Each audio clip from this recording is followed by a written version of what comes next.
Assalamualaikum warahmatullahi wabarakatuh.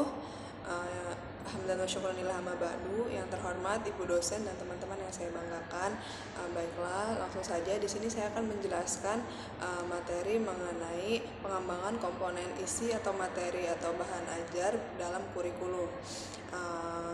Apa saja yang akan kita bahas? Yang pertama yaitu ada pengertian bahan ajar dalam kurikulum. Yang kedua jenis-jenis bahan ajar. Yang ketiga kedalaman dan keluasan bahan ajar. Yang keempat pendekatan dalam mengurus materi. Dan yang kelima langkah-langkah menentukan bahan ajar. Baiklah, langsung saja yang pertama pengertian bahan ajar dalam kurikulum.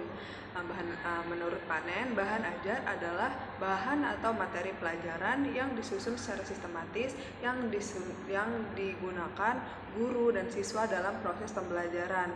Kemudian yang kedua menurut Widodo dan Jasmadi dalam Lestari, bahan ajar adalah seperangkat sarana atau alat pembelajaran yang berisikan materi pembelajaran, metode, batasan-batasan, dan cara mengevaluasi yang didesain secara sistematis dan menarik dalam rangka mencapai tujuan yang diharapkan, yaitu mencapai kompetensi atau subkompetensi dengan segala kompleksitasnya.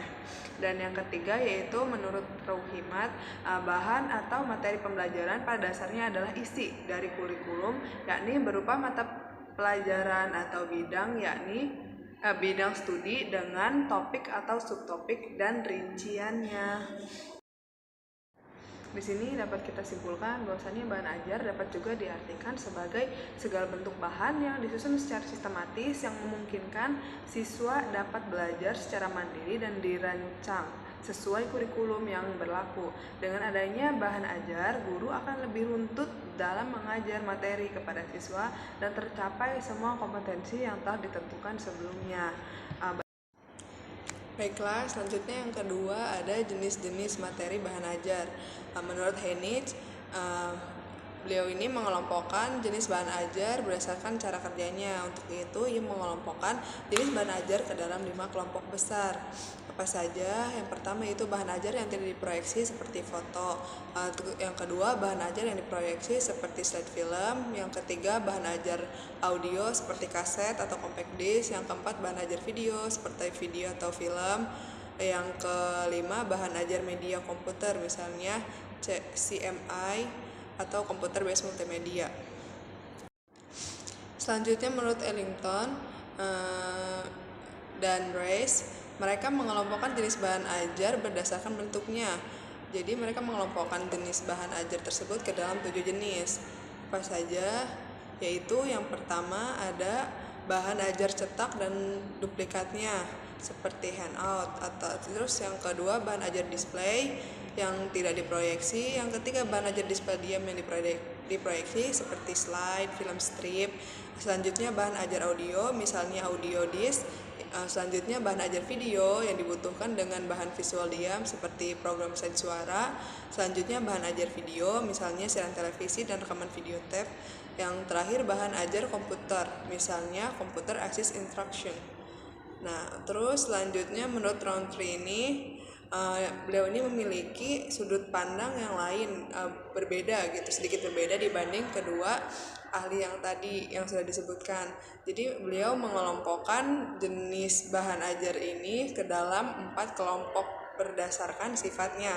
Yang pertama itu bahan ajar berbasiskan cetak. Yang kedua bahan ajar berbasiskan teknologi seperti audiocast. Yang selanjutnya bahan ajar digunakan untuk praktek atau proyek, dan yang terakhir bahan ajar yang dibutuhkan untuk keperluan interaksi manusia. Jadi dari ketiga ahli tersebut dapat disimpulkan, bukan disimpulkan sih, lebih ke kita bisa mengelompokkan gitu ya bahan ajar ke dalam 2 kelompok besar, yaitu jenis bahan cetak dan bahan ajar non cetak.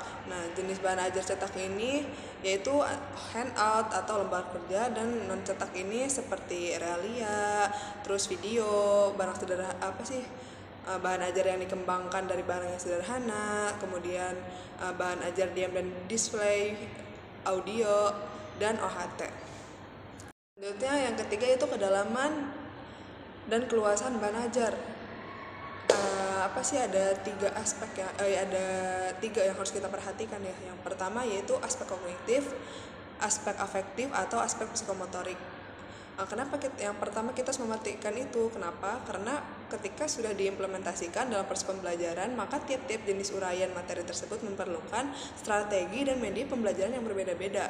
Selanjutnya yang kedua yaitu keluasan cakupan materi, menggambarkan seberapa banyak materi-materi yang dimaksudkan ke dalam suatu materi pembelajaran. Ke dalam materi menyangkut rincian konsep-konsep yang terkandung di dalamnya yang harus dipelajari oleh peserta didik. Kemudian yang ketiga yaitu kecakupan, memadainya cakupan aspek materi dari suatu materi pembelajaran akan sangat membantu tercapainya penguasaan kompetensi dasar yang telah ditentukan. Selanjutnya, pendekatan dalam mengurutkan materi. Materi pembelajaran yang sudah ditentukan ruang lingkup serta kedalamannya dapat diurutkan melalui dua pendekatan pokok, yaitu pendekatan prosedural dan hierarkis. Apa itu pendekatan prosedural? Pendekatan prosedural ini adalah urutan materi pembelajaran secara prosedural, menggambarkan langkah-langkah melaksanakan suatu tugas, misalnya langkah-langkah dalam melaksanakan percobaan fermentasi metode koko. Agar peserta didik berhasil mencapainya, harus melakukan langkah-langkah berurutan mulai dari persiapan media starter, penyaringan dan pendidikan air kelapa, inoklusi, pencampuran dengan starter, fermentasi atau pemeraman dan pemanenan. Kemudian apa sih pendekatan hierarkis itu? Pendekatan ini dikembangkan oleh Robert. Urutan materi pembelajaran secara hierarkis ini menggambarkan urutan yang bersifat berjenjang dari bawah ke atas atau dari atas ke bawah. Materi sebelumnya harus dipelajari dahulu sebagai persyaratan untuk mempelajari materi berikutnya. Selanjutnya yang kelima yaitu langkah-langkah menentukan materi pembelajaran. Apa saja? Yang pertama, mengidentifikasi aspek-aspek yang terdapat dalam standar kompetensi dan kompetensi dasar yang menjadi acuan pembangunan materi pembelajaran. Yang kedua, mengidentifikasi jenis-jenis pembelajaran. Jenis materi meliputi aspek kognitif, psikomotorik maupun afektif. Yang ketiga, memilih materi pembelajaran yang sesuai dengan standar kompetensi dan kompetensi dasar yang sesuai telah teridentifikasi. Kemudian yang keempat, mengajukan pertanyaan tentang kompetensi dasar yang harus dikuasai siswa. Dan yang terakhir yaitu memilih sumber pembelajaran dan selanjutnya mengemas materi pembelajaran tersebut. Baik, mungkin cukup sekian dari pemaparan atau pembahasan materi tentang pengembangan materi atau bahan ajar dalam kurikulum. Kurang lebihnya mohon dimaafkan. Semoga bermanfaat. Wassalamualaikum warahmatullahi wabarakatuh.